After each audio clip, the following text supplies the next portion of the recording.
بسم اللہ الرحمن الرحیم۔ خواب میں سورۃ الزمر کی تلاوت کرنا، خواب میں سورۃ الزمر کی تلاوت سننا، خواب میں سورۃ الزمر کی تلاوت کرتے ہوئے کسی کو دیکھنا یا لکھی ہوئی پڑھنا، ان تمام باتوں کی تعبیریں آج اس ویڈیو میں بیان ہوں گی۔ ویڈیو کو آپ نے مکمل دیکھنا ہے اور ہمارے چینل کو سبسکرائب کرنا ہے۔ حضرت علامہ ابن سیرین رحمۃ اللہ علیہ فرماتے ہیں، اگر کوئی انسان خواب کے اندر سورۃ الزمر کی تلاوت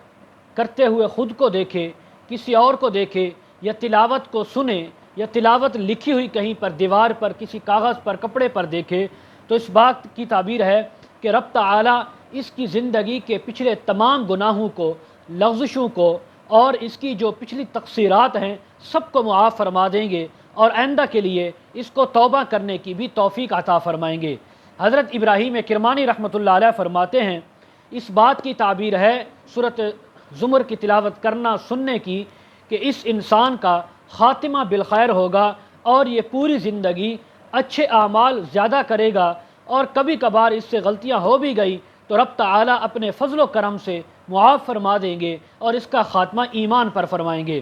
حضرت جعفر صادق رحمہ اللہ فرماتے ہیں، خواب میں سورہ زمر کی تلاوت کرنا سننا یا کرتے ہوئے کسی کو دیکھنا اس بات کی تعبیر ہے کہ یہ انسان دین کے اندر، اعمال کے اندر بڑا قوی اور مضبوط ہوگا، اور ایسے قوی اور مضبوط ہوگا کہ کوئی بھی انسان دنیا کا اس کو گمراہ نہیں کر سکے گا، اس کو دین سے، اعمال سے ہٹا نہیں سکے گا۔ مزید اگر آپ اس کے متعلق تعبیریں جاننا چاہتے ہوں، ویڈیو کے کمنٹ سیکشن میں یا ڈسکرپشن میں ہمارا واٹس ایپ نمبر دیا جاتا ہے، آپ حضرات کانٹیکٹ کر سکتے ہیں۔ وآخر دعوانا ان الحمد للہ رب العالمین۔